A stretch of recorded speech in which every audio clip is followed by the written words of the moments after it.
Boa tarde, o meu nome é Liliana Coutinho, eu sou programadora de conferências e debates da Culturgest e em nome da Culturgest gostaria de agradecer a vossa presença aqui hoje e também fazer uma breve apresentação do nosso convidado, alguém que para muitos dos que estão aqui não necessita de apresentação, porque o seu trabalho é uma referência no campo da teoria crítica, da história, da filosofia política, também com algumas incursões no terreno da estética. A leitura dos seus textos, dos seus livros, é fundamental para quem quer pensar um mundo pós-colonial e para quem trabalha também no âmbito da política africana. E embora seja um olhar que parte muito desse território, as questões que o professor Achille Mbembe levanta são questões de ordem planetária. Achille Mbembe nasceu nos Camarões, estudou História e Ciências Políticas na Universidade de Paris I, Sorbonne, e no Instituto de Ciências Políticas de Paris. Ensinou em várias universidades, em Berkeley, Yale, Columbia, e neste momento ensina em Harvard e em Joanesburgo, na Universidade de Witwatersrand, no Instituto de Investigação, Pesquisa Social e Económica. Ainda dentro do contexto de ensino e de partilha e de transmissão de pensamento, acho que um dos contextos importantes a referir são os ateliers de la pensée, os ateliers do pensamento, que co-criou com outro pensador senegalês, Felwine Sarr, e que junta e irá juntar para o ano, pela terceira vez, alguns dos principais pensadores de África e da diáspora.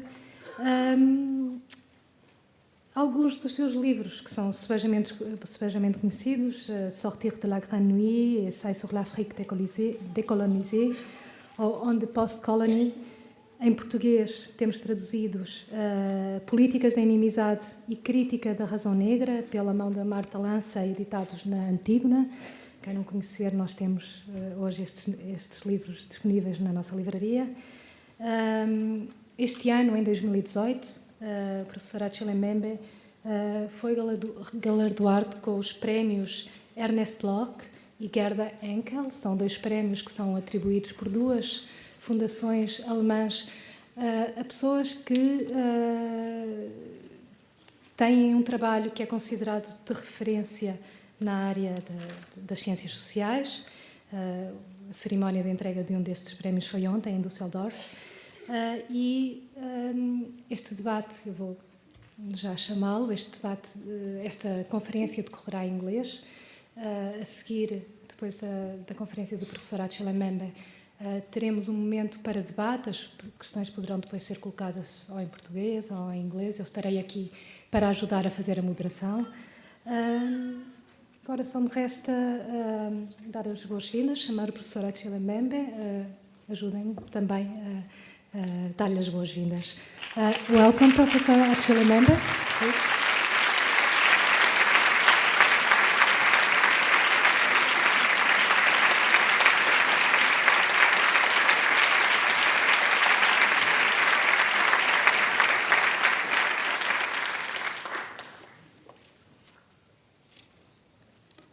First of all, I would like to tell you how happy I am to be here, and I would like to use this opportunity to express my deepest gratitude to the foundation, to the director, Mark, and José, and all the team that has been working here, including, of course, Liliana for her very nice introduction, and Mariana, who did everything to get me here. And I'm looking forward to tomorrow's event with the Afro-diasporic family, with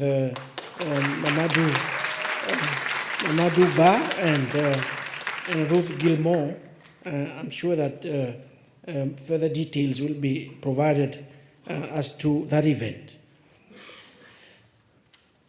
what I would like to do now is to share with you a set of urgent, fragmentary, and unfinished reflections on, let's just call it, for the time being, the global present.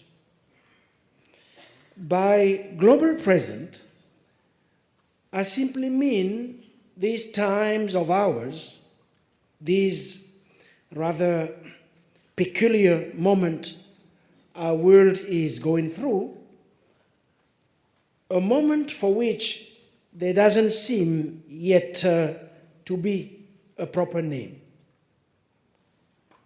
And since naming our time is part of, I think, what is at stake, I suggest that in the midst of the current dread and confusion, one thing at least is clear.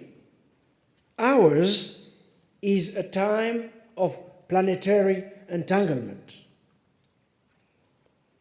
I call it a time of planetary entanglement for various structural reasons.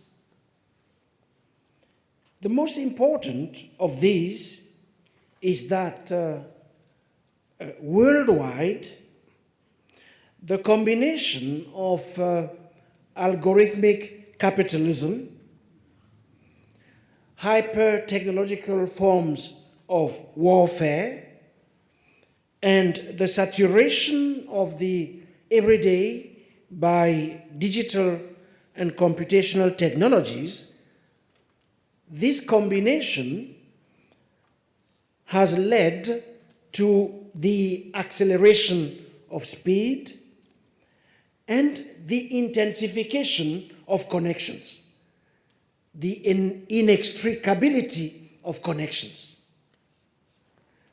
In fact, we are more than ever before, at any other time in human history, we are exposed to each other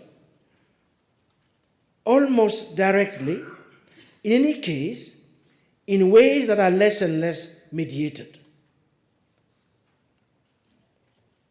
But entanglement is not all that characterizes the now. These are also times when many are gradually coming to the realization that reason may well have reached its limits. Or in any case, it is a time when reason is once again on trial. And as you know, reason is a faculty we used to recognize in humans and in humans alone. And in the Western tradition, we have all, willingly or not, become the inheritors. Reason was always seen as the highest of all human faculties, the one that opened the doors of knowledge, eventually of wisdom, in any case of virtue, and most importantly, of freedom. The fact is that today, many don't trust reason any longer. They don't believe any longer in its power to free us from ignorance or to lead us in the path of truth. Today, reason is on trial in two ways. On the one hand, the logic of reason is morphing from within machines and computers and algorithms.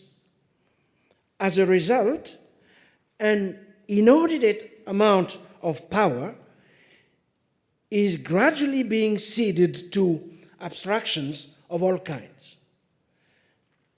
So we are more than ever before ruled by abstractions. Old modes of reasoning are being challenged by new ones that originate through and within technology in general and digital technologies in particular, as well as through the top-down models of artificial intelligence. The result is that the human brain is no longer the privileged location of reason. It is as if the human brain was being downloaded into all kinds of nanotechnologies and nanomachines. So, techne, the Greek term techne, is becoming the quintessential language of reason, its only legitimate manifestation. And techne, in turn, does not only signal the triumph of instrumental and abstract reason. Reason in the guise of techne is increasingly weaponized. That reason has become a weapon through its capture by instrumental and technological logics. That on the one hand. On the other hand, many are turning their back to reason in favor of other faculties and other modes of expression and cognition. They are calling for rehabilitation of affect and feelings and emotions, for instance. And indeed, in many of the ongoing political struggles of our times, passion is clearly trumping reason. Confronted with complex issues, acting with one's guts viscerally rather than reasonably is fast becoming the norm. So this is one of the many key features of our times. There are other features. For instance, these are times too when we don't know any longer what to do with those who knock at our door. We don't want to know about those people who happen to be amongst us, who happen to be with us, but who are not, so to say, of us. We believe that we do not need them. And we don't want them to need us. We just want them out. So this urge to expel, to be without rather than to be with, this urge is significant, it seems to me, of the extent to which we want to cut any relation with them. It is also significant of the extent to which we do not believe any longer in the very idea of debt, or, if you want, in the idea of owing something to anybody who is not us or of us. The urge for separation, the desire for apartheid, dreams of exit, of self-enclaving, infatuation with ignorance and indifference. This extends, including to the economic models that govern our lives, the end of long-term contracts, masters who do no longer need slaves because they have come to the realization that to be free from slaves is better than to own them, forsaking or externalizing any kind of relationship that comes with a set of obligations is therefore typical of the spirit of the age. So I just told you about these times as being times of planetary entanglement. What I'm saying now is that in addition to this, and indeed wherever we look, the drive is simultaneously towards contraction, the drive is towards containment, and it is towards inclusion. These two things going on simultaneously. And that is part of the paradox of our times. Now you will ask me, but what do you mean by enclosure? What do you mean by contraction? And what do you mean by containment? These three notions, in my mind at least, refer to two key developments which have undergone a kind of acceleration since the last quarter of the 20th century, a kind of acceleration triggered, at least in part, by the explosive nature of new technological inventions. What are these two developments? The first development has been the erection worldwide of all kinds of walls and fortifications, gates and enclaves.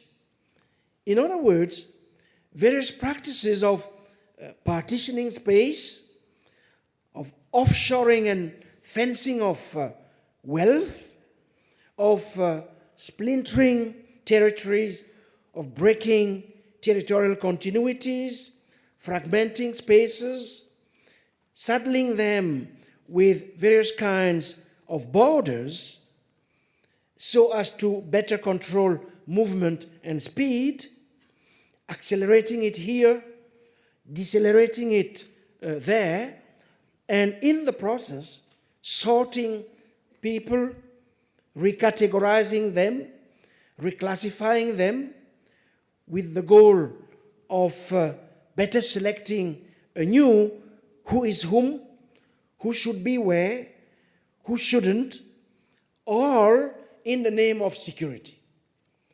So security, if you want, has become the sacrament of our times.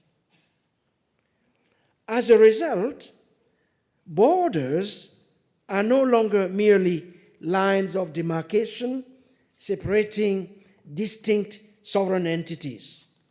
Increasingly, they are the name used to describe the organized violence that underpins both contemporary capitalism and our world order in general. The women, the men, the unwanted children condemned to abandon or kept in cages, the shipwrecks and drownings of hundreds almost weekly. In short, the image of a humanity on the road to ruin. But perhaps, to be exact, we should speak not of borders in general, but of borderization. Whatever the case, the technological transformation of borders is in full swing.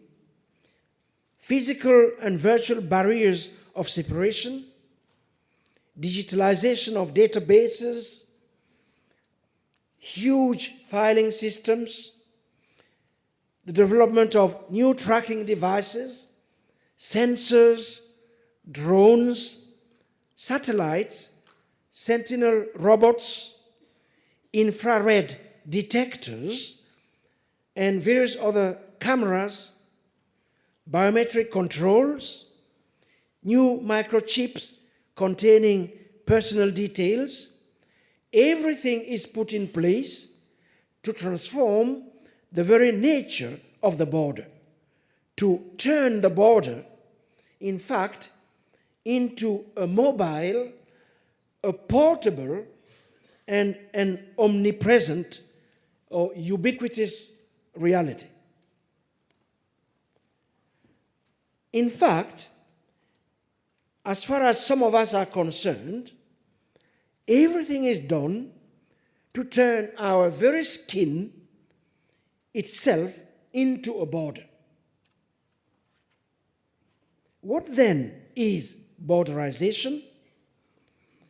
If not the process by which certain spaces are transformed into uncrossable places for certain classes of populations.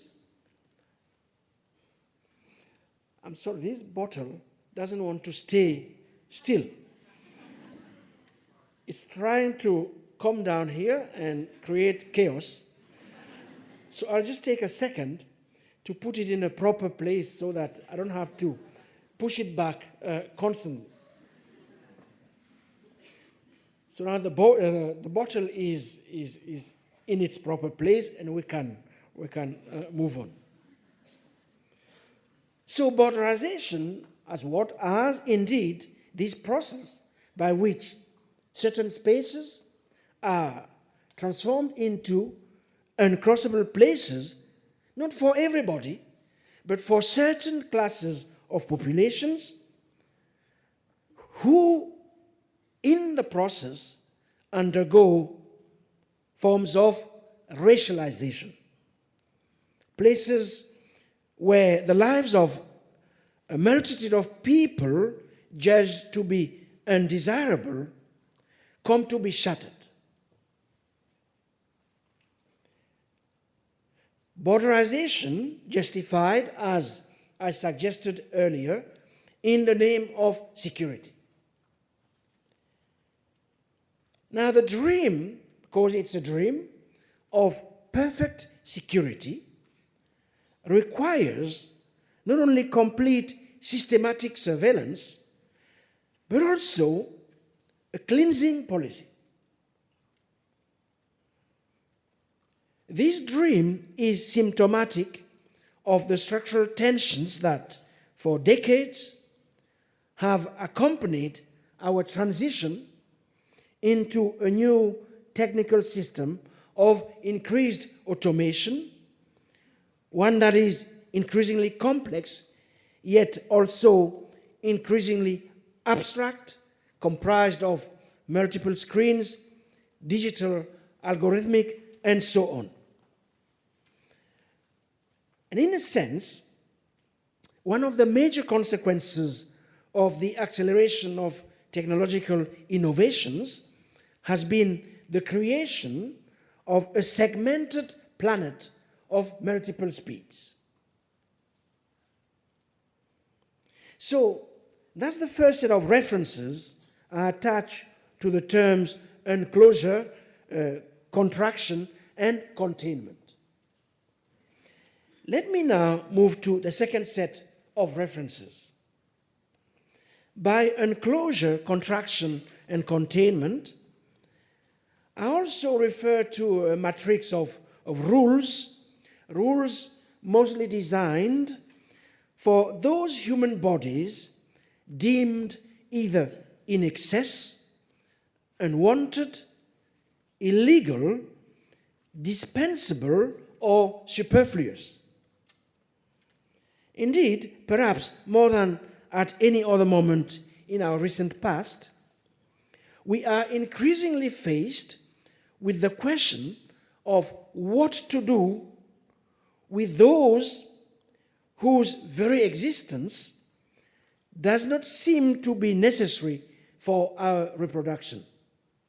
Those whose mere existence or proximity is deemed to represent a physical or biological threat to our own life. Paradigmatic of this matrix of rule is present-day Gaza in Palestine. And I would like to say a few words, indeed, on why is it that Gaza has become the paradigm of the type of world I have been describing, and if we are not very careful, of the kind of world we'll be inhabiting, all of us, pretty soon. Gaza is paradigmatic on 3 counts. There might be many, but I'm interested in the following 3. On the one hand, it is the culmination of spatial exclusionary arrangements that existed in an incipient state during the early phases of modern settler or genocidal colonialism. Such was the case of Native American reservations in the United States of America. Such was the case of island prisons, penal colonies, or more recently, such was the case of the Bantustans in South Africa, once again in the not so distant past. So Gaza represents these early formations, but at an age that is highly technologized. Here, in Gaza, control of vulnerable and wanted or surplus people is exercised through a combination of tactics, chief among which is modulated blockade.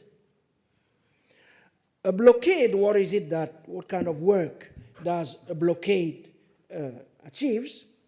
A blockade prohibits, is meant to prohibit, it's meant to obstruct, it is meant to limit who and what can enter and leave the Strip, the Gaza Strip.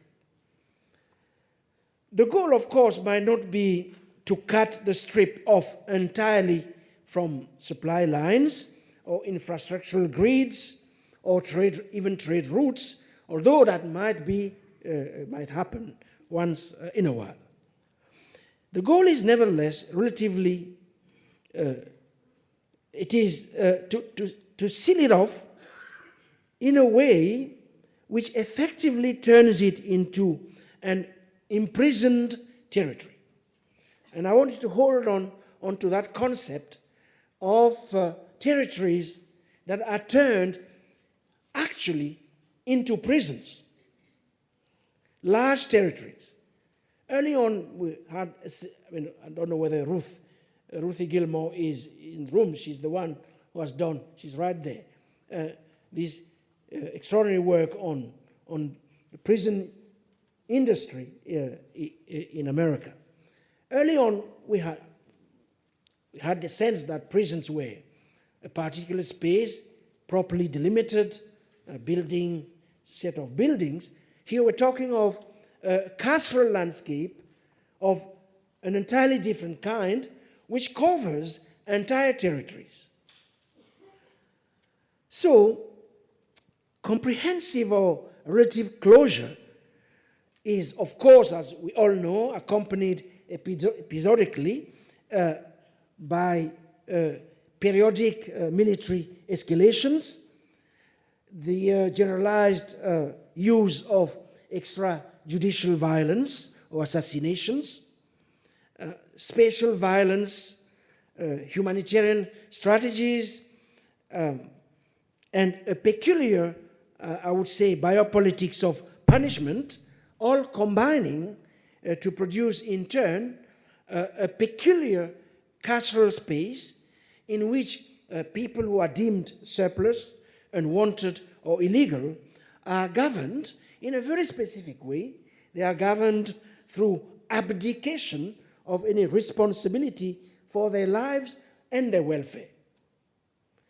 So it's quite a peculiar mode of governing. I mean, we know of it. I speak about Gaza. I could speak about the very country where I was born, Cameroon, where this mode of governance is the norm. You govern through abandonment. It's form of, you govern through absence.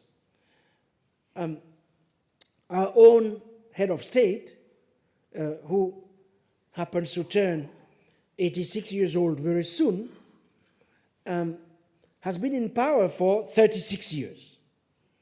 There were elections in Cameroon yesterday, presidential elections.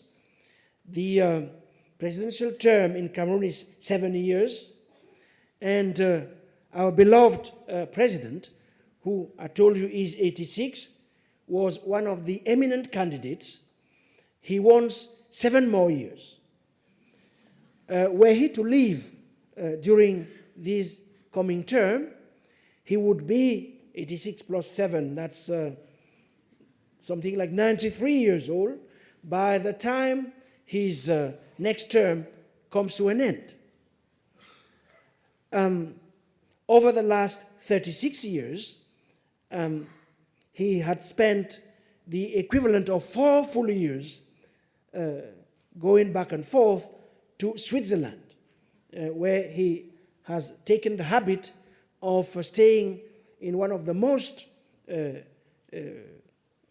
expensive hotels in Geneva, which is called the Intercontinental Hotel. The cost of which have been calculated, of course, by the experts and are reach amounts that could have been spent otherwise. Strictly speaking, there is nothing he can do in 7 years that he had not been able to do in 36 years. And yet, here we are, he wants 7 more years of government by abandonment, spectral governance, by absence, and so forth and so on.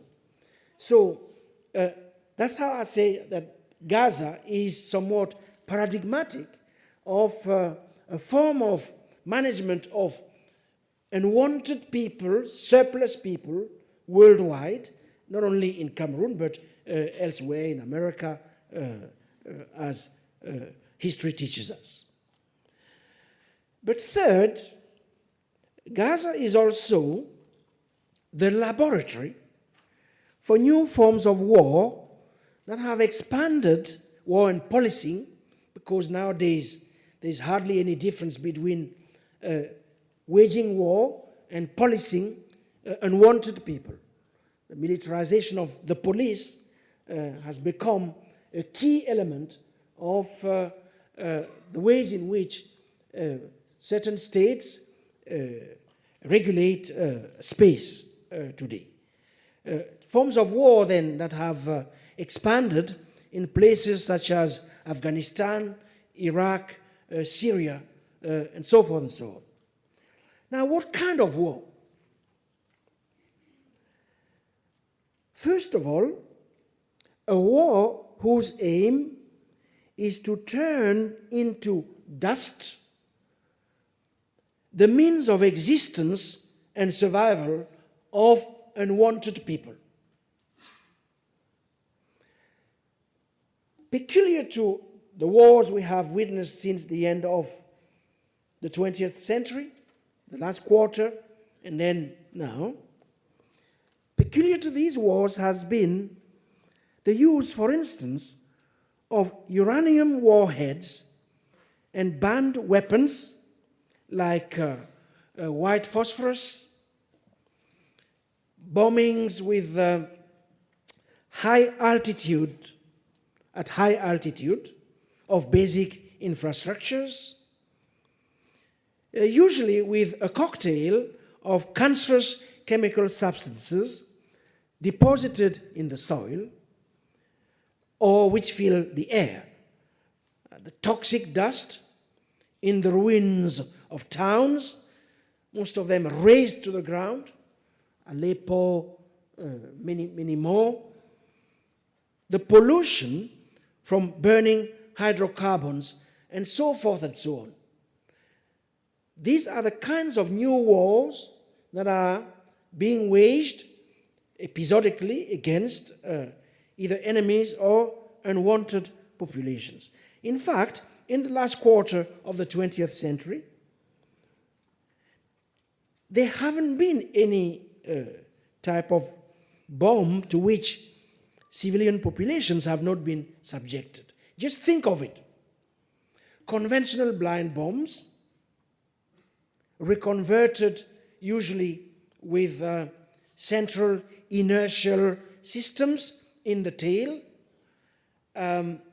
cruise missiles, usually with inbuilt infrared head-hunting systems, E-bombs destined to paralyze the enemy's electronic nerve centers, bombs that explode in towns, emitting rays of energy like lightning bolts, other E-bombs that, whilst not deadly, instead burn their victims and raise the temperature of their skin, or thermobaric bombs that release walls of fire, absorbing all the oxygen from surrounding spaces, and which kill with shock waves, asphyxiating nearly everything that breathes. I don't even mention cluster bombs that devastate civilian populations as they break up in the air, dispersing mini munitions designed to explode upon contact over vast areas. A plethora of bombs, demonstrations of untold destructive power. And of course, in the midst of all of that, the population subjected to these forms of, let's call them ecocide, have had to flee. How can we blame them from refusing to survive in the midst of such ruins? So that's the first kind of war which in this new regime of human mobility are being waged against those we don't want. Not here, but over there. Because the border, we have to externalize it. We have to put it right there where they are. It has to start from there before it reaches the Mediterranean. Second, this kind of war, which is indeed a war of attrition, which is methodically calculated, which is programmed, which is implemented with new methods. This kind of war is a war against the very idea of mobility. It is a war against the very idea of circulation, and it's a war against the idea of speed. At an age precisely when velocity, increasing abstraction are, as I told you, the norm. Moreover, and that's the first characterization of these wars, the targets of this kind of warfare are not by any means singular bodies, the war against bodies, but rather great swaths of humanity, judged worthless and superfluous, whose every organ must be specifically incapacitated in a way that affects generations to come.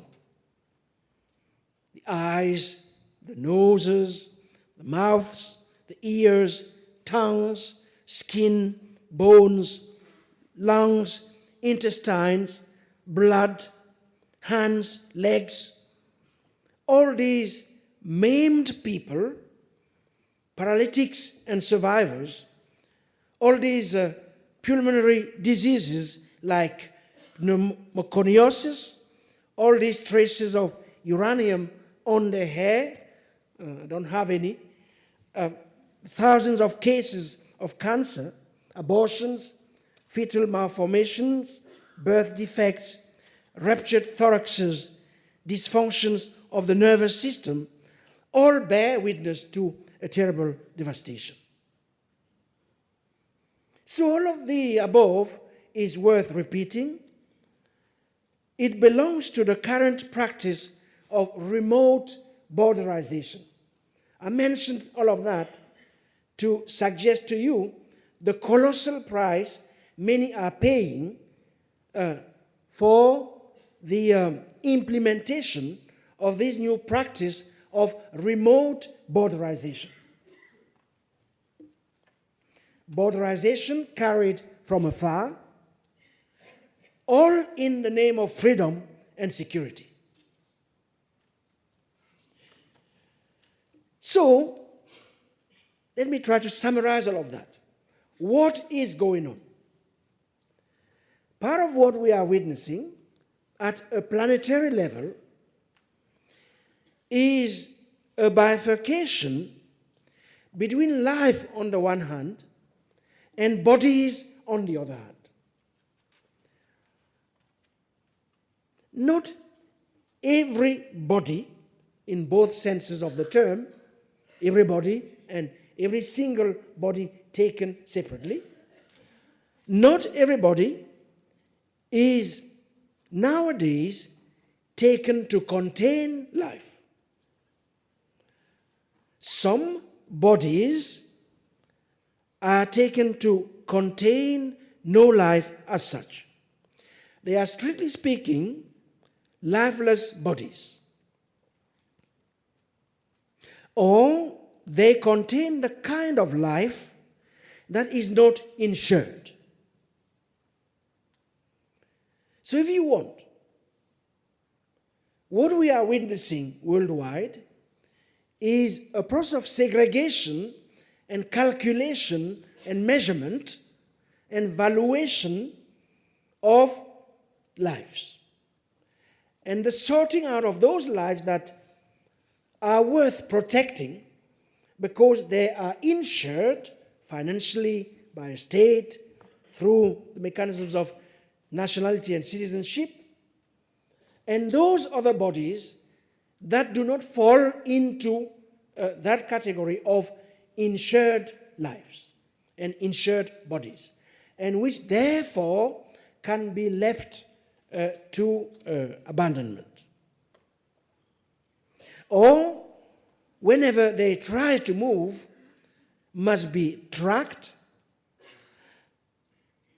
must be captured, housed in camps, and I have to tell you that Europe has never counted as many camps as today, are sorted, recorded by digital machines, and whatever remains of life they harbor must be turned into data. So within this new regime of capture, the life, bodies, and movement of black people in particular occupy a symptomatic place. For all kinds of reasons I can refer to later in during the conversation.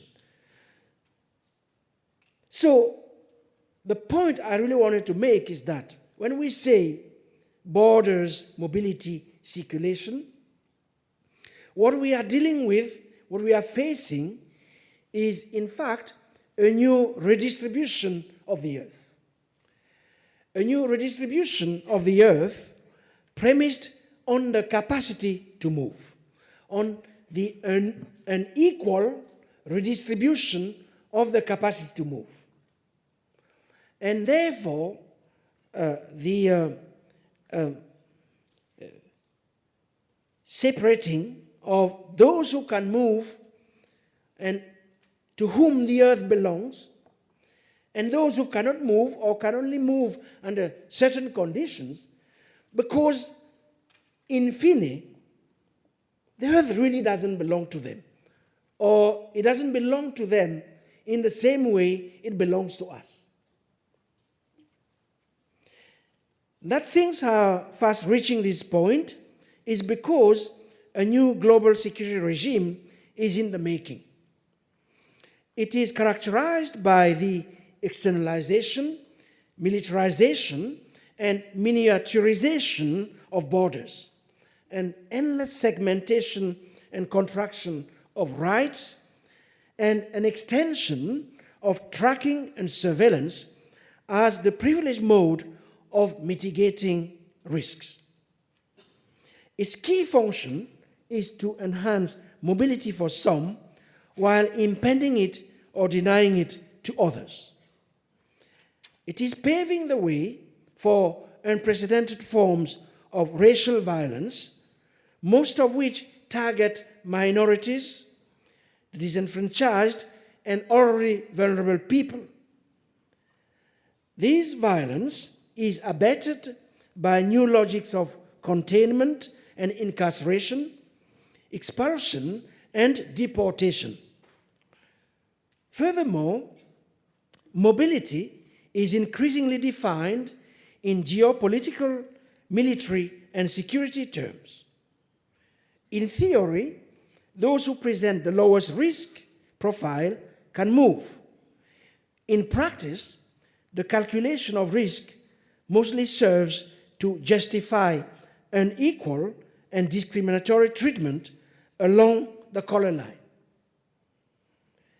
And in this new regime of global movement, Africa is doubly penalized from the outside and penalized from the inside. Today, there is hardly any country in the world that does not consider migrants from Africa undesirable. I don't know of, I would be happy to hear from you. I personally don't know of any country on earth where a few African migrants arrive and everybody is clapping or say, oh, welcome. I don't know of any. At the same time, saddled with hundreds of internal borders, which make the cost of mobility highly prohibitive, Africa is trapped in a slow track lane and increasingly resembles a massive open-air prison. In that attempt to contain the migratory flows from sub-Saharan Africa, Europe, for instance, is funding countries of origin and transit so that people seeking to move either do not leave in the first place or are in no position to ever cross the Mediterranean, and more to ever cross the Sahara. In this regard, it seems to me that the ultimate goal of the recently established EU Emergency Trust Fund for Africa is to cut off any credible legal route for African migrations to Europe. So in exchange for money, brutal and corrupt African regimes are entrusted with the task of locking up potential African migrants and warehousing asylum seekers. Many of these regimes have been drafted as key cogs in the system of deportation and forced returns that has become a hallmark of European anti-African migration policy. As a matter of fact, no traveling person with an African passport or person of African descent is today free from unreasonable search and seizure. Very few are immune to time-consuming and invasive identity verifications at airports, on trains and highways, or at roadblocks. Very few enjoy the right to a hearing prior to confinement, at the site of inspection, or prior to deportation. At borders and other checkpoints, they are almost automatically among those subjected to scrutiny or closely and thoroughly inspected. Permanently under the gaze of racial profiling, they are almost always among those who bear a prohibited or penalized status. As I said, within the continent itself, post-colonial African states have failed to articulate a common legislative framework and policy initiatives in relation to border management, the upgrading of civil registries, visa liberalization, or the treatment of third country nationals residing legally in member states. So, the end of colonial rule has not ushered a new era characterized by the extension of the right to freedom of movement to all. Instead, colonial boundaries have been made intangible, and no decisive push towards regional integration has been recorded, with the exception, of course, of a few regions such as West Africa. So, let me move towards the end. Clearly, this is not sustainable, neither for the continent nor for our planet at large. It's simply not feasible to turn large chunks of our planet into open-air prisons. It is simply too late, if you want. Or if we really want to move in that direction, we have to know that the cost will be quasi-genocidal. So Europe has a choice, either to contribute to a new imagination of how we share the earth by equally redistributing the capacities for mobility, or to go the way it wants to go right now and assume all the political and moral consequences of this. Now, if we want to reimagine a different mobility regime of a planetary dimension, there are a few steps we have to take. First of all, we have to distance ourselves from the categories and concepts borrowed from the Western lexicon, such as national interests, risks, threats, national security, categories which, in any case, for us in Africa, might not be helpful. Why? Because they refer to a philosophy of movement and a philosophy of space entirely predicated on the existence of an enemy in a world of hostility. This is the reason why today deeply ingrained traditions of Western anti-humanism have found their most manifest expression in current anti-immigration policies. If you want to find out today where the deeply held, long European anti-humanist traditions are manifesting themselves, you don't have to look further than Europe's anti-immigration policies. They are all there.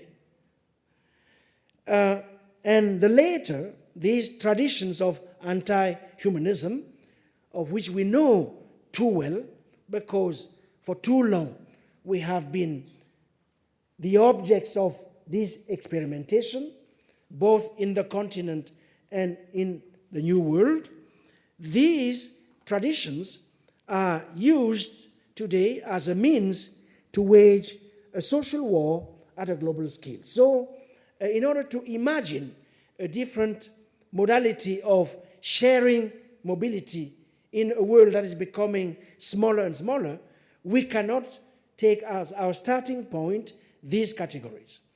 So we have to look into other archives of humanity. And in this regard, African archives provide a very rich set of precepts and ideas which might be absolutely critical to build, rebuild, repair a world that is more and more common. I'll give you one or two examples. There are many, and then I'll conclude.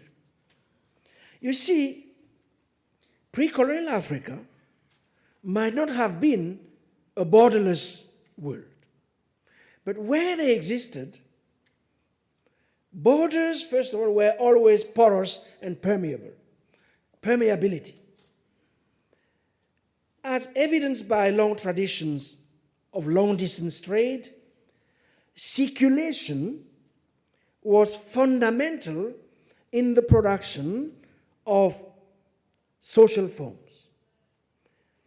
The most important vehicle for transformation and change, mobility was the driving principle behind the delimitation and organization of spaces and territories. So, if you want, we didn't have borders. What we had were networks, we had flows, we had crossroads. They were more important than borders.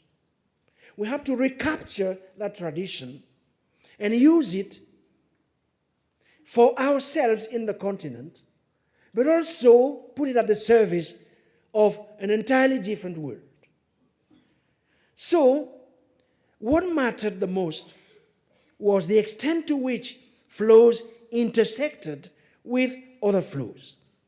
So, this was a regime of flexible and yet generalized intersection in which a high degree of mobility existed almost across all strata of society. Today a slave, tomorrow a general in the army of the kingdom, and so forth and so on.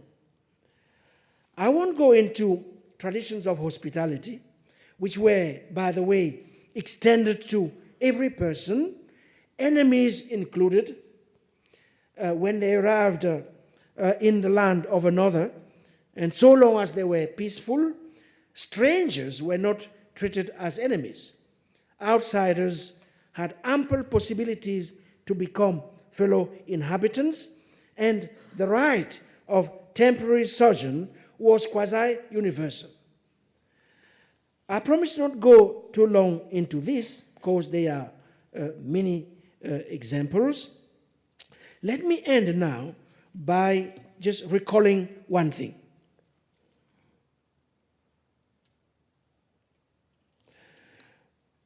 You see, at a deep historical level, African and diasporic struggles for freedom and self-determination have always been intertwined with the aspiration to move and change. Whether under conditions of slavery, Atlantic or trans-Saharan, or under colonial rule, the loss of our sovereignty automatically resulted in the loss of our right to free movement. This is the reason why the dream of a free, redeemed, and mighty African nation, what Marcus Garvey called a bright star among the constellation of nations, this is the reason why this dream was inextricably linked to the recovery of the right to come and go without let or hindrance across this colossal continent. The continent is indeed colossal. It will take you almost 11 hours to travel non-stop, to fly non-stop from Cape Town to Casablanca. Non-stop. There is objectively no reason why one single African young person should lose his or her life trying to cross the Mediterranean to reach a place where nobody expects him or her and where he or she is not welcome. But in order to put an end to this candle, Africa has to open herself to herself. And if this must happen through the abolition of colonial borders, then so be it. Let's organize and abolish colonial borders in our continent.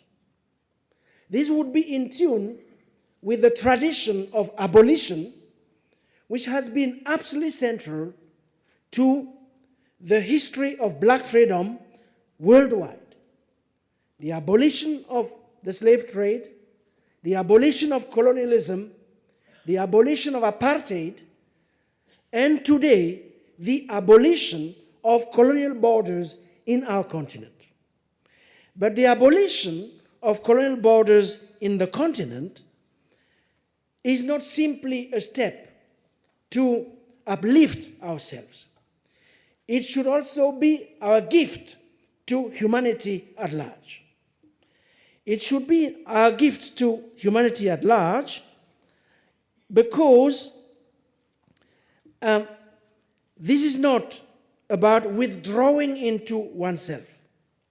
It's not about allowing oneself to be inhabited, as Europe today is, by the obsession of one's own place. It's not about being among one's own kind.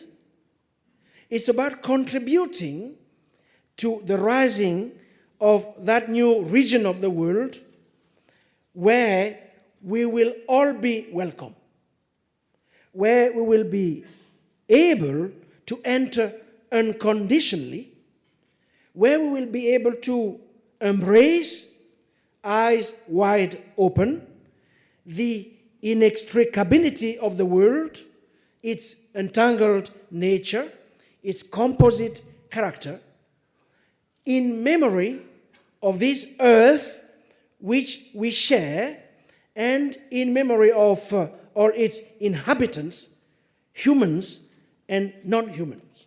Thank you very much.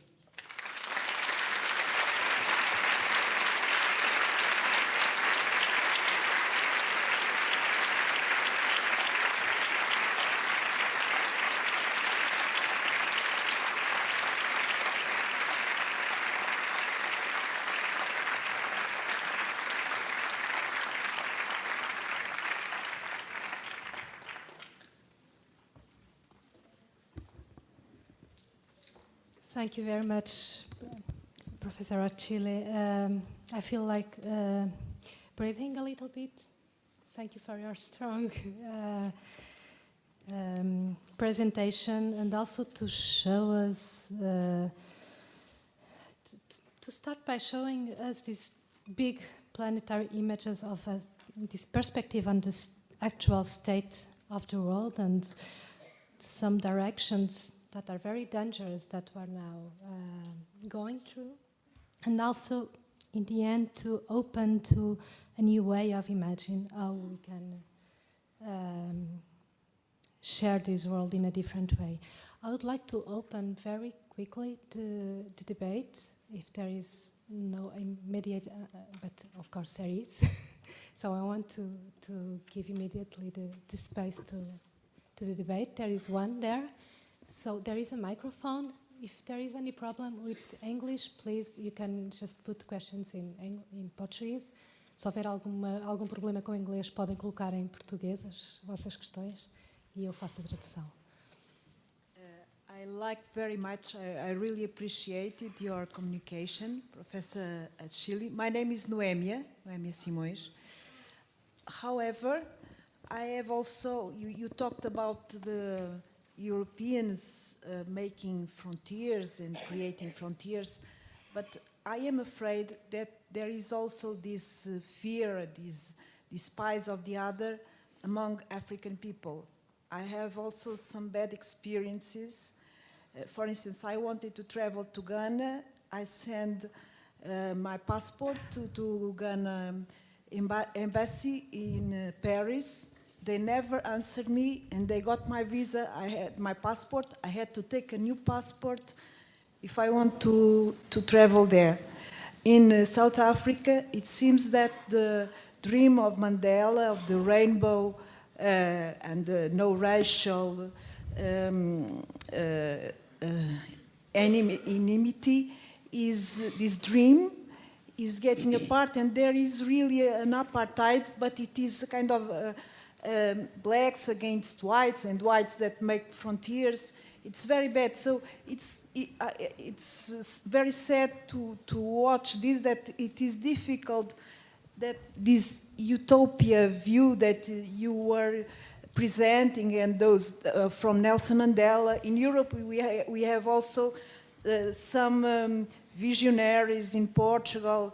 Padre António Vieira, he saw, yes. Let me finish. Let me finish. He also had a kind of dream, but, however, he also have. You can criticize, but I'm sorry. there ask are to many make visionary people short. from Africans, either from European. You can't just put the bad side on the side of Europeans.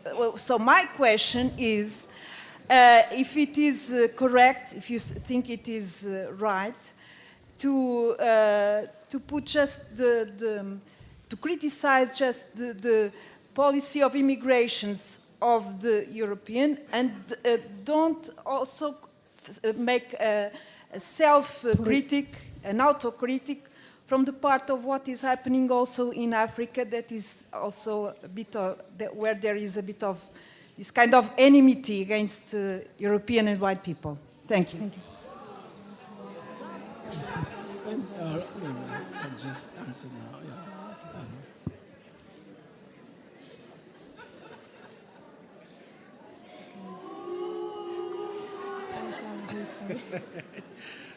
I can see that the room is quite excited.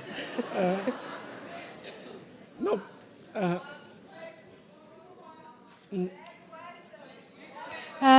Por favor, agora é a altura de responder. Agora, neste momento. Okay. Please. Okay. Look, I have no problem with Europe. I mean, I love Europe. Huh? and I'm really serious. Look, I mean, in fact, I should tell you that part of me is European. You know, some of us have ended up becoming or having part of them European, not necessarily by choice, but because of the vagaries of history. And I'm not one of those who are anti-European. I really believe that Europe, the world wouldn't be what it is without Europe. We would lose something absolutely crucial if we were to excise Europe from the body of the world, to speak in that term. And anybody who believes that he or she can do so is in a state of delusion. The question is, what Europe? What kind of Europe is it that we all need? Just as the question is, what kind of Africa is it that we all need? What kind of United States of America? Is it the United States of America of Trump? Certainly not. I mean, some people want it. In Brazil, I hear that they are trying to experiment with that kind of thing in their own country. I was reading the other day, I mean, including poor people interviewed who support the fascist person who is emerging in Brazil currently. And they were saying, oh, you know what we need? We need a bitter medicine, and I'm quoting. So of course, I mean, some people, but some of us do not recognize ourselves in a world that would be populated or driven by that kind of project. That kind of project that has a history which is, when you look carefully, which is a genocidal history, which is a history of getting rid of a whole bunch of lives we think shouldn't be alive. That is the, you see, that's the nerve of, in a world which is facing, if there is any really serious challenge we all face today, of course at different levels, is the possibility of our own very extinction.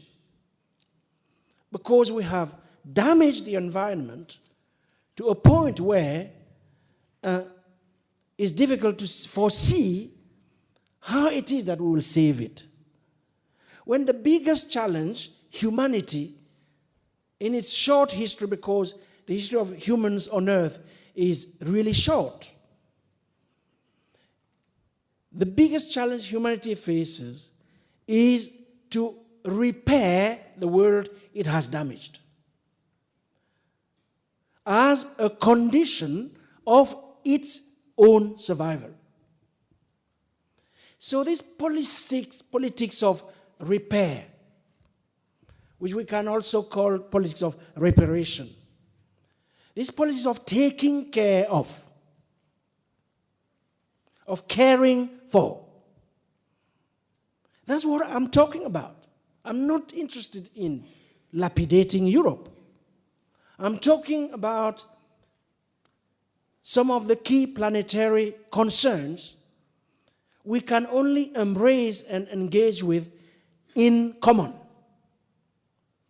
And what it means, because our world is becoming smaller and smaller, and in any case it's too late to partition it again. It's just too late. So if it's too late to partition it again, why are we building walls? I'm not saying that, you should open the doors and let everybody come in. I'm not that crazy. It's not possible. But for sure, there are ways in which we can manage that big challenge of ours, which will be the challenge of the 21st century, which has to do with human mobility. The biggest challenge of the 21st century has to do with the question of human mobility. And it can only be resolved in common on the basis of some political, ethical, moral, humanitarian categories or concepts that are at the opposite of what we see going on here, but also in places like South Africa. It's shared, if you want. It's everywhere. It's planetary. So, look, thank you for your question. It allows me to specify a bit more, be precise about what I thought was at stake. And I would be grateful if we don't lose sight of what exactly is at stake, and we do not get lost in the game blame, which leads nowhere.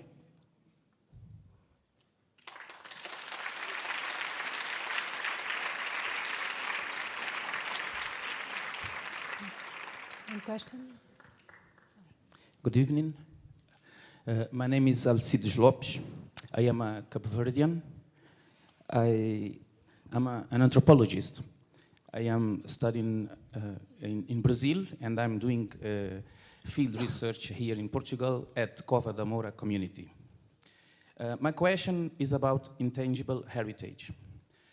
When you talk about the fragmented future which globalization brought us, I would like to concentrate on the strategies from these minorities. We can talk about intangible heritage here in Portugal, where there was an episode of a festivity which is Cape Verdean,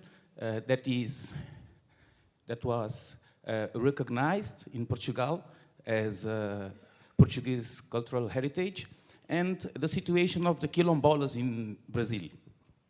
How the politics of identities, and how can we look better to these strategies in order to build bridges in between these minorities.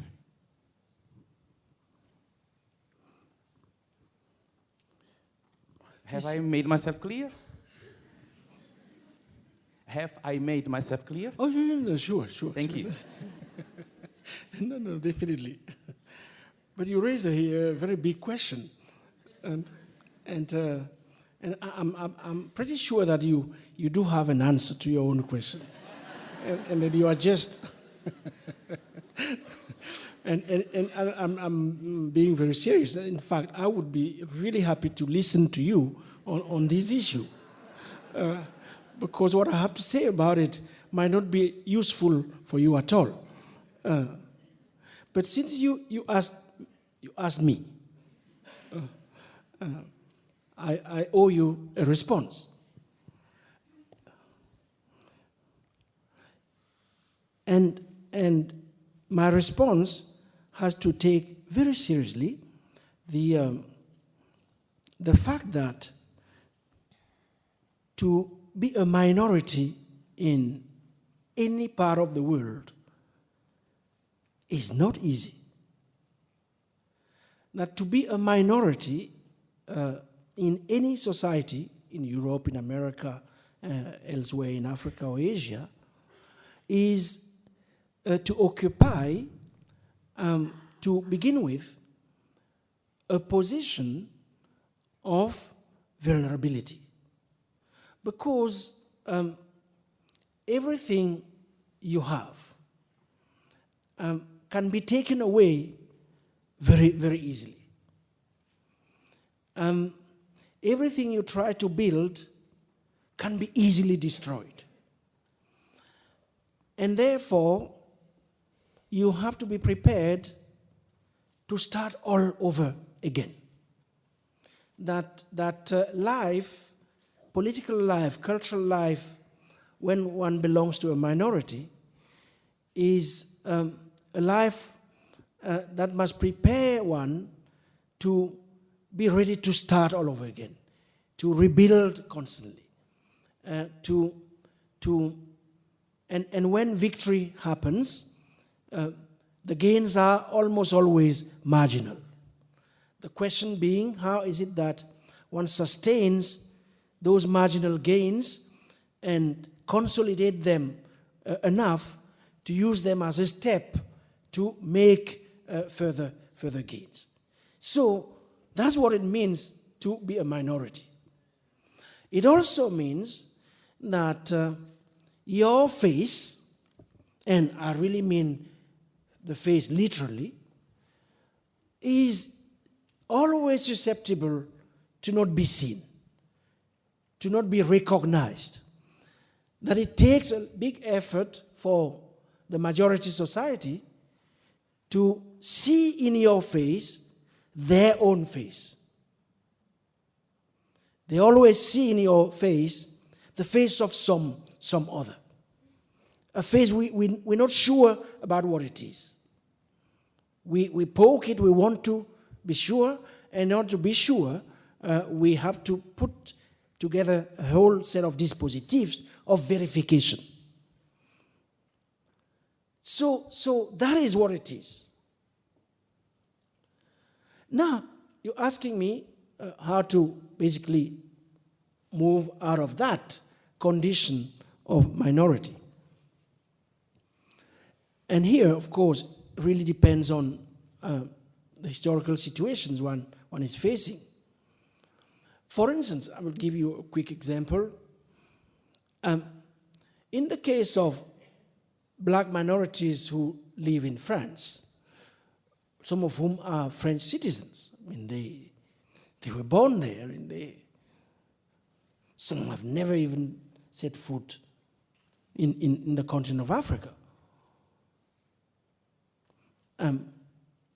France is regulated by the principle of assimilation that has been the case since the colonial period, which is paradoxical because at the heart of that philosophy is the recognition of a radical equality between every single human being. When you look at the concept of the republic, it is, from a philosophical point of view, premised on the idea that there is no difference between you and I. That's a very good thing, I would imagine. Wouldn't you? No, I'm serious. The idea that I'm just one human being among many, that I'm not asking for anything special, and that I won't be treated in such a way as, in a way that is different from the treatment of anybody else.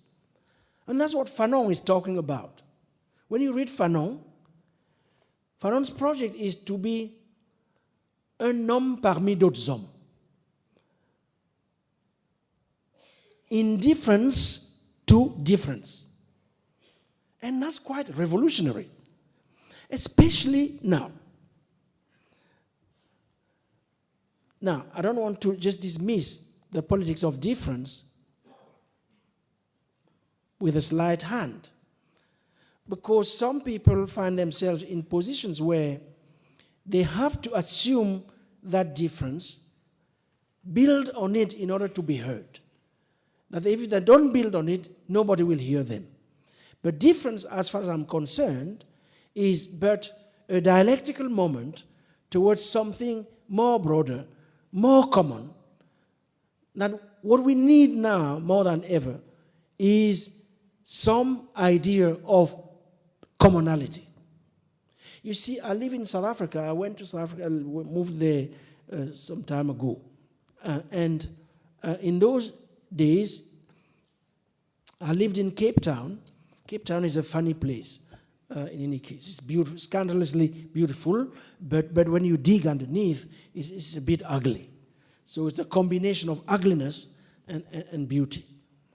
And in those years, not long ago, when South Africans, since you mentioned South Africa, used to celebrate their nationhood, they would come up with a slogan, let's celebrate our differences. And frankly, I found it really repulsive. Because, why? Because that's what apartheid was all about. So you have lived under apartheid for almost half a century, apartheid based on the celebration of differences.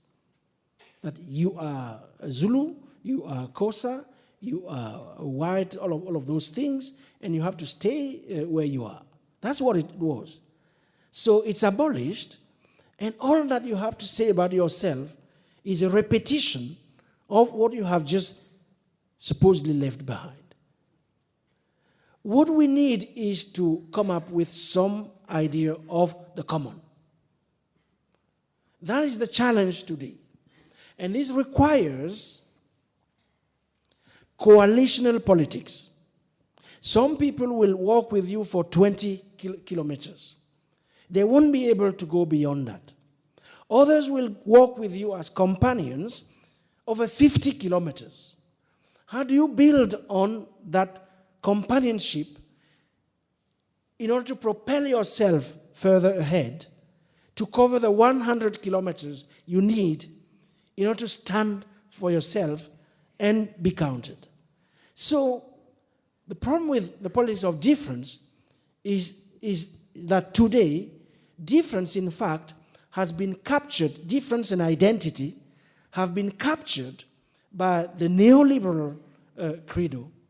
And neoliberalism is using difference and identity to depoliticize all of us, to make coalitions impossible, and to entertain the kind of narcissism without which it wouldn't have any traction in contemporary cultural life.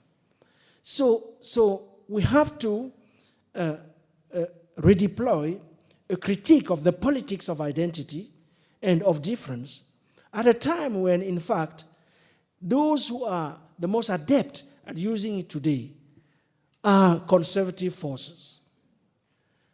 But I know that these are controversial statements, but I think that that's part of what is going on. And that the politics of identity is no longer as progressive as it used to be, let's say, in the last quarter of the 20th century. There have been a massive shift, and we have to invent other modes of coming together that allow everybody to find a space in this world that has become inextricably linked. That's a very long answer. I promise to not take that long for the next questions.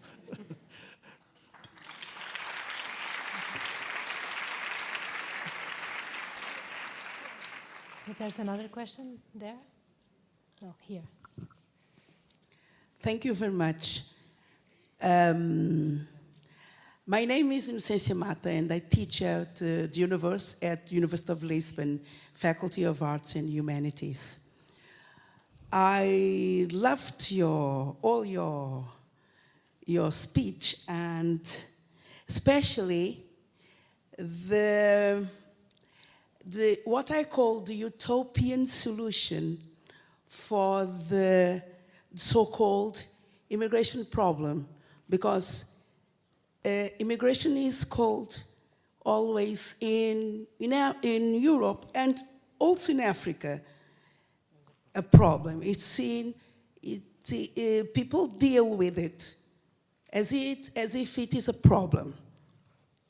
And I loved your idea of going back to African archives and looking for the way Africa used to think borders as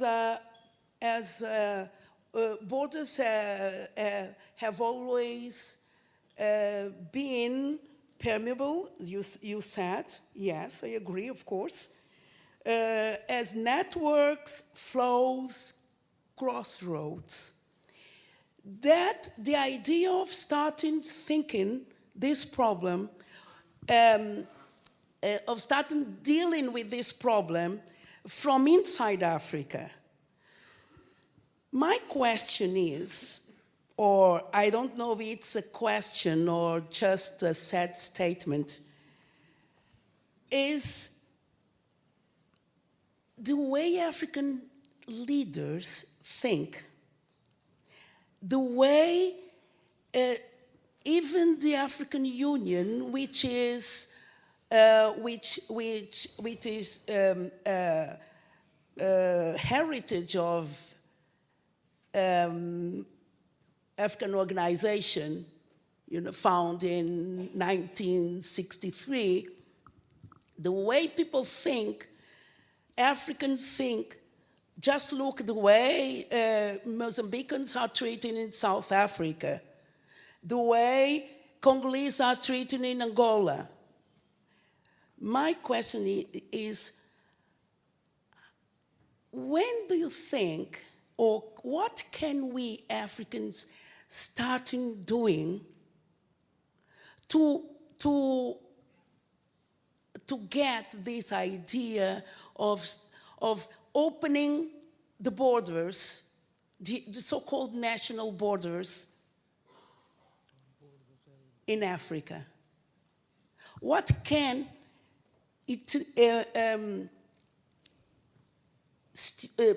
teachers, politicians, school, because this is not going to happen now or even in 10 years or even 20 years. That's why I say I don't know if it is a question or just a sad statement. How can we do, or what can we do to start building this idea of no borders among the African countries? Yes, borders as bridges, like my colleague, my friend said now. Okay. Look, there are a number of initiatives that are already going on. First of all, a number of civil society institutions and organizations are coming together around an umbrella organization that is called Borderless Africa, of which some of us are members.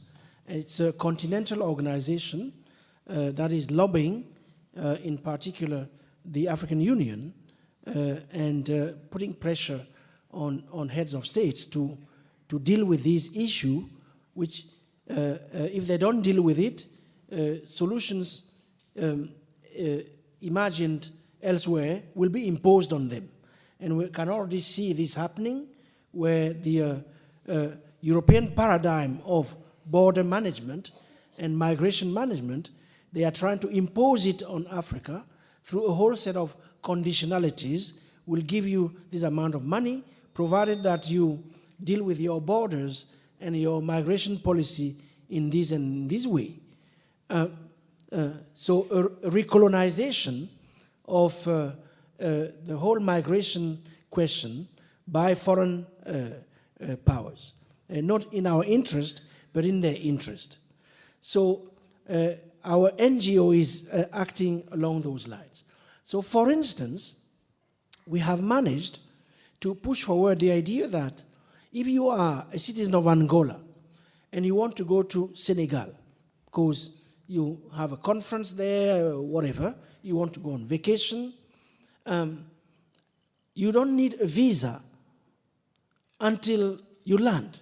You obtain your visa at the airport.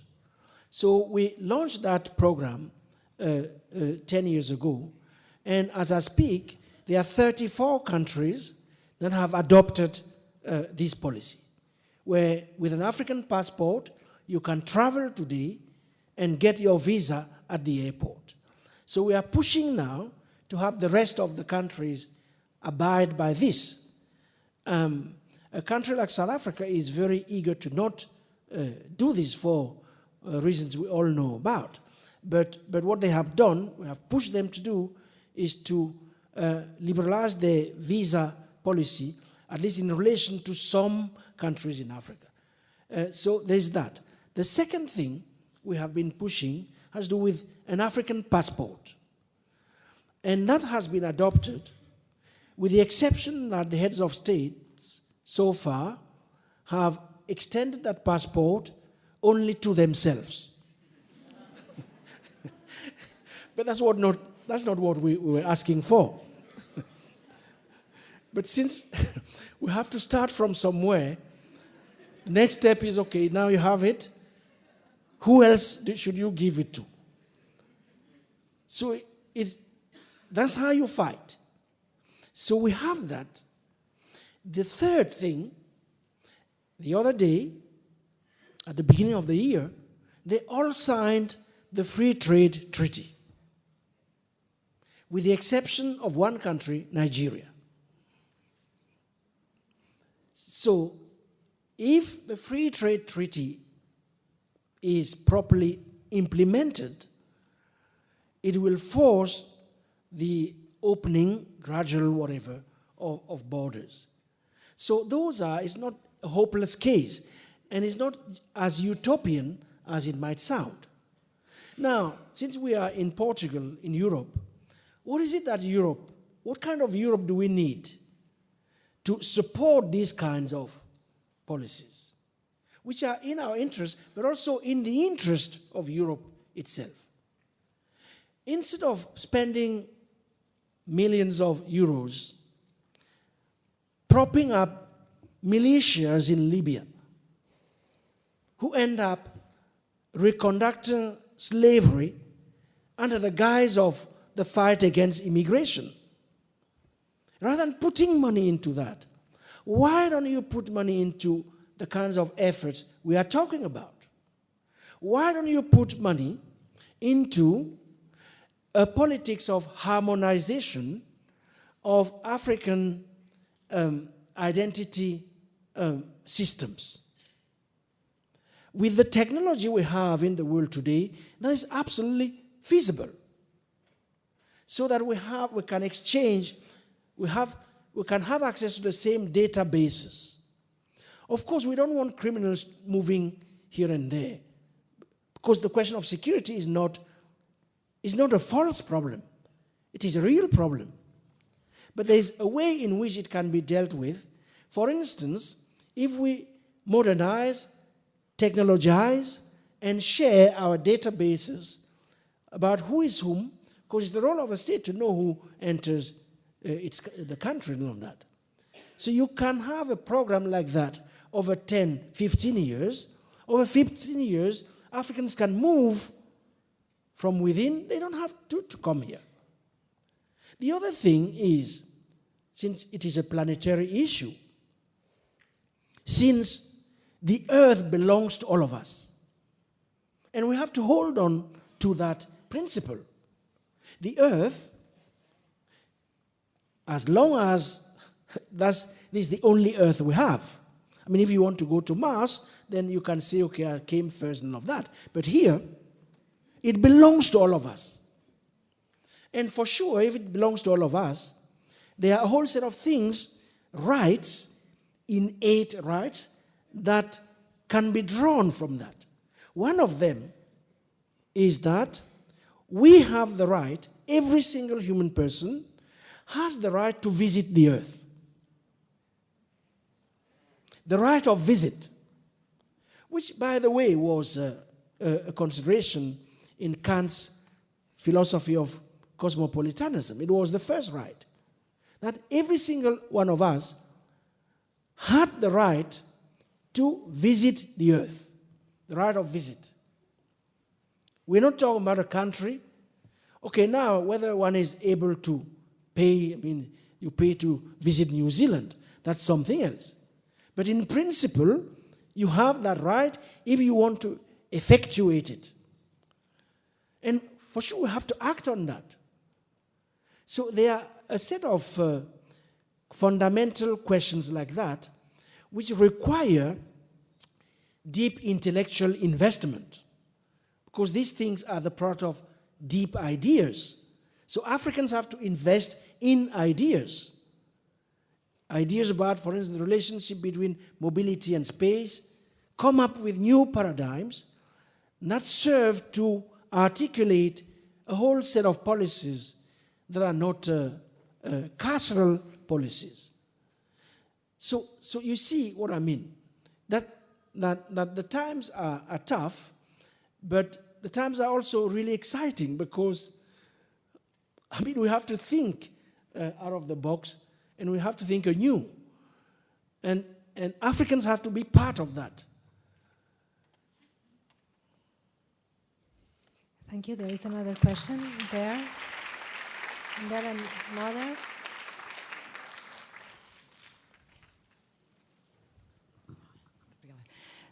My name is Beatriz Gomes Dias. I'm from an association that is called JAS, an Afro-Descendant Association.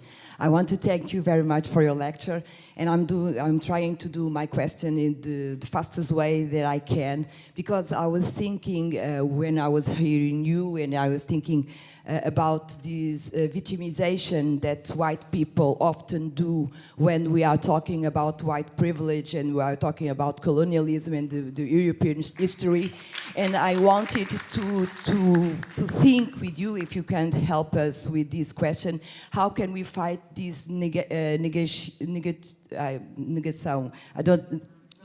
denial. How can we fight this denial about the European history that forged this narrative that the European humanism is the strongest fashion of Europe dealing with the other people, and in the other way, Europe is always trying to find new ways to explore and to force people to be in a place of non-existence. So the question that I want to do is how we can fight this victimization that is so strong. It has roots in this idea of white supremacy. So when you are talking about immigrants, the idea that they are danger, so we must protect ourselves from these people. So Europe is in danger, and all European culture is in danger, so we must protect ourselves because we are the victim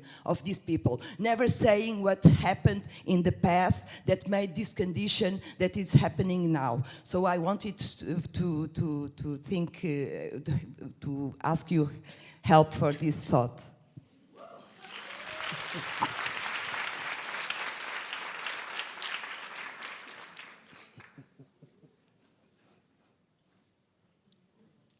You have to be careful because I'm not the Messiah. I mean, I hope nobody believes that the Messiah has arrived. I mean, look, I'm just, you understand what I mean, I'm sure. I agree with you. I mean that white supremacism, first of all, it has never really gone away, but it is on the rise. It is on the rise, and that is a fact of our times. It's not on the rise for the first time in our long history. This has been the case at certain moments in history, and then it receded, not because it wanted, but because men and women of goodwill fought against it, which raises the problem of how do we fight it today? Because it has to be fought. So how do we, first of all, make sense of its resurgence and its rise under contemporary conditions? To what extent is it that its rising anew is connected to all kinds of other historical dynamics that are going on? For instance, the crisis of liberal democracy and of representation, on that, the bifurcation that is going on between capitalism and liberal democracy. There was a moment in history when capitalism and liberal democracy were compatible. The form of capitalism under which we are living today, I would suggest, is incompatible with liberal democracy. We have reached a point of bifurcation which makes it such that, in fact, the whole dispositif we relied upon, especially in the post-war period, just doesn't obtain any longer. So there are major, big problems like that, which explain the rise of new white supremacism. And the second thing is that white supremacism has always been international. That racism in one country, for it to prosper, has relied on, let's call them subsidies, coming from somewhere else. For instance, the racist system in South Africa couldn't have survived for so long without the support of the racist system in Australia, in America, in Brazil, the fascist system, fascism in Portugal, in the case of Angola and all that. So it's an international thing. It's not national. So we can't fight against white supremacism only from a national perspective. We have to rebuild forms of internationalism which correspond to the age we live in, which is a technological age, and so forth and so on. The third thing, we have to go back to our traditions of struggle. Because we are not the first to be confronted with this thing. We have to go back to those memories of struggle. including where they were defeated. And when they were defeated, how did we rise up again? Because, you know, we were defeated so many times. But every time we rose up, we rose again. So what allowed us to keep rising when everybody thought that was it? What are those resources? Where is that archive? What in that archive can be redeployed in the contemporary situation? And what else is it that we have to find in other people's archives, including the archives of those we are fighting against? So you see, it's an intellectual work. It's a deeply intellectual work. It's a deeply cultural, artistic work. It's a work that has to draw from all the resources, some which have been forgotten, others which have been elided, which are part of a long history. And where we made some gains, how did it happen? So it seems to me that it's all of that, a recovery of those memories and the sharing of those memories. We have to recover it and share it. A lot of what is missing in our world today is the capacity to share memories. And for very good reasons. So that question of sharing memories, learning how to remember together, I think it's absolutely important. So those are some ideas. But I'm sure there are many others. But unless we have a handle on the conceptual work, then a lot of our struggles will be very limited.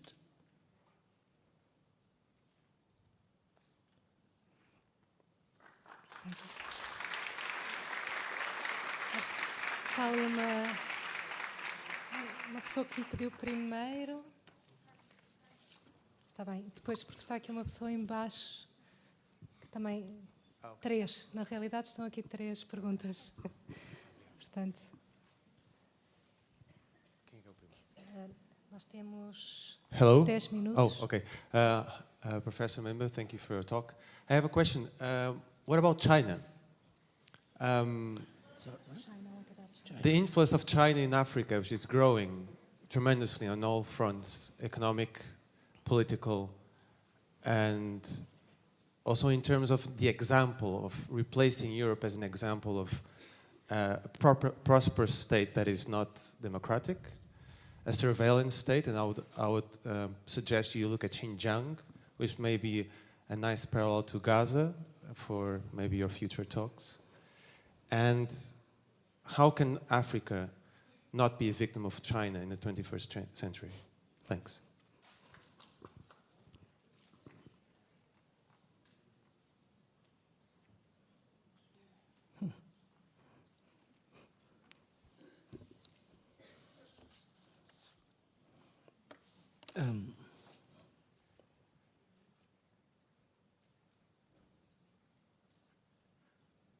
That's a very difficult question. Look, okay, just to gain a little bit of time. Well, I think that Africa has to frame the Chinese question on its own terms.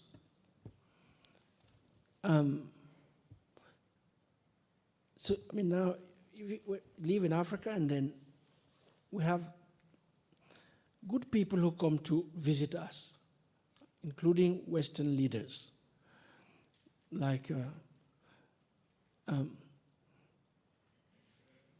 sorry? like President Obama. President Obama came to visit, and he gave a series of big speeches, the way he knows how to do it. And he gave us a lot of advice as to how to deal with China. And he told us, you really have to be careful. Because you know what? They might not have your best interest at heart. Look carefully at your minerals. Try to protect them as much as you can. This and that. China is bad for you. Meanwhile, he wasn't putting anything on the table. So, of course, we listened politely, and we applauded politely, and then we went on doing our own business. So we have to frame the Chinese question in our own terms. And it requires, once again, some element of intellectual force. China, now how do we frame it? One, in two ways. One, you see, when you look historically and from a broad perspective, it is absolutely clear that Africa is the last frontier of capitalism. And China has understood that. Europe hasn't understood that. I'm sorry to keep coming back to Europe. But it's just to show you how many different geopolitical actors read the continent. Europe thinks that we are a problem. China believes that we are an opportunity.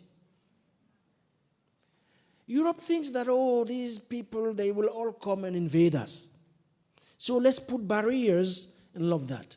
Let's keep them where they are. Immigration, you will see, those of you who live here, during the elections, the European elections that will be fought very soon, I bet a lot of it will be around questions of immigration. And when you say questions of immigration, it means the question of Africa, in particular, has a very big problem. So this is what is going on. It's the last frontier of capitalism. It means that if you want to invest for the century, not for tomorrow, not for 5 years, if you want to invest for the century, you do it over there. And this, people who manage money, and I mean big money, and I mean finance capitalism, they understand it much more than anybody else. You meet them in Johannesburg, in Nairobi, more and more in Dakar. They understand it. So we have to understand it. For the time being, unfortunately, most of us don't understand that we are the last frontier of capitalism. And that if we want to relate to China, it must be on that basis, that we have to draw from that. That we have cards in our own hands. Second card we have, and this might sound really utopian, and yet it's not. You know what? A huge part of the future of our planet will be played out in the continent of Africa. You see, that is the biggest event of the 21st century. The biggest event of the 21st century, which requires of all of us an intellectual revolution, a cultural revolution, of that, is that as the question of the future of the planet is raised, we have to understand that it will be played out to a large extent in the African continent. You take, for instance, the demographic revolution that is going on. By the end of this century, at least one person on earth, over 3 or 4, will be African or of African origin. For sure, numbers do count. If you look at the questions of the control, let's say the regulation of the biological assets of the universe, whether one is dealing with water, the reserves of water, hydrographic, forest, the second major lung of the world after the Amazon, species, and I mean species, living species, whether microbes or insects, or that's where they are. So we have to engage China with a sense of strength. And we have to engage China mindful of the fact that this is a long game. It's not a 10-year game. It's not a 20 years game. It's a century-long game, if you want. Because that's how the Chinese government thinks. The temporal consciousness of the Chinese government is not about 50 years. It's about 100 years. And ours is not. So how do we equip ourselves to understand our own destiny in a long history that cannot be reduced to colonialism, that precedes colonialism? And the big drama of ours is that we believe that we were born by the effect of colonialism and that our history stops there. It doesn't. We were there before colonialism. We'll be there long after colonialism. So that longue durée perspective has to be brought in any strategic thinking of the relationship with the continent. One last point. You know what? We are the only part of the world today that can sustain a new wave of immigration. Millions of people can come and settle in the continent. And I mean millions. It's the last space in the world that is can still receive, offer itself for a renewal of biological life, existential life. We have to, therefore, open the continent to a new wave of immigration. It means, for instance, extending a law you find in Ghana. The Ghanaians adopted in the 80s a new law called the right of abode, A-B-O-D-E. It's a law that says if you are an African American and you want to become a Ghanaian, you can go and become a Ghanaian in Ghana. If you are an African and you want to become a citizen of Ghana, you can go and become a citizen of Ghana. So we have a huge diaspora that is multiplying. We have to make sure that that diaspora can come and go. I'm not saying now, okay, Marcus Garvey 2.0, let's all go back to Africa. No. What we have to do is to make sure that our diaspora can move, meaning it can come, it can go. It can come, and those who want to settle back, they can settle back, and they have the right to settle wherever they want in the continent. The Chinese government, in its long-term planification, believes that there will be 20 million Chinese people living in the continent by 2050, which is very soon. So the question is, what do we do with them? How do we prepare ourselves to absorb this amount of people? Is it good for us? You ask me, I believe in, multi-whatever societies. I believe that, we should have more people who do not look like us. And that is very good for our so-called development. But we have to prepare the conditions. So you see what I mean? That there's still a long way to go if we really have to make good use of this historical strategic opportunity that allows us to get out of the face-to-face confrontation with the West, which allows us to deprovincialize ourselves and get out of this, at times, very sterile confrontation with a region of the world that is,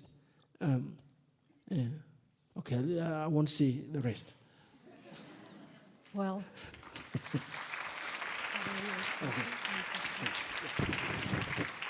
so it's already 8:34, so we needed to stop at 8:30. We are on time, but I need to say, even if the energy of the room is still very alive, I need to say thank you to all of you, and especially to Achille Mbembe.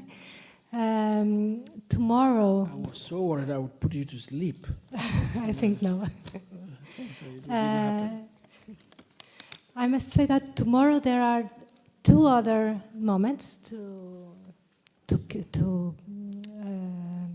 continue this discussion. That it's one, it's shorter discussion here in Culturgest for like a small group of people who registered themselves. So it's at 6:30. The inscriptions are closed. So I know that I think that some of you are there, so you're welcome tomorrow. There is also, I can say that at 3 o'clock in Cova da Moura, we work together with several persons who are here, and there will be a meeting that it's the second. Perhaps I will ask you to say where it is. And okay, do you have a microphone? Yes. Because I don't have here the name of the place. I'm sorry. So can you? It's the second Pan-African conference here in Lisbon. And can you help me, please, with the place? It's in Cova. Sim, vai ser no Moinho da Juventude, na Cova da Moura, às 15. Yes. Okay, Moinho da Juventude. It's the Afro Family meeting. Yes. Tomorrow. So I think that you are welcome also. So, and we are very happy with this work that we did together. I think it's okay. Thank you very much. Thank you, and see you.